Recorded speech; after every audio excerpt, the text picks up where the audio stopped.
मुर्दाबाद पाकिस्तान मुर्दाबाद पाकिस्तान मुर्दाबाद पाकिस्तान मुर्दाबाद आतंकवाद मुर्दाबाद आतंकवाद मुर्दाबाद आतंकवाद मुर्दाबाद पाकिस्तान मुर्दाबाद पाकिस्तान मुर्दाबाद भारत देशની અંદર 140 કરોડ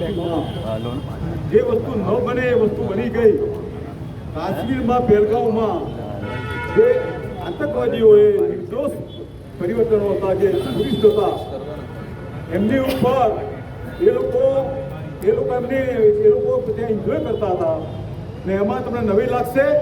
કે 200 થી 80 વધારે આપણા ગુજરાતીઓ હતા અને એની અંદર 1200 માણસો હતા અને તાત્કાલિક એકને પૂછીને નામ પૂછીને એ લોકોએ માથા પર મોજ પાડી આપણા વડાપ્રધાન નરેન્દ્રભાઈ મોદીએ ચોખ્ખા શબ્દોમાં કહ્યું છે कि इसको ऐसा में हम लोग बोलते हैं सब हमारा लघुमती कौम का इधर है हम लोग संदेशों देने को भेजते हैं ऐसा सबक सिखाओ कि 7 पीढ़ी तक उनको याद करे इसका जमीन धरती सब कुछ ले लो इसको खत्म कर दो ऐसा हम इसे भेजते हैं।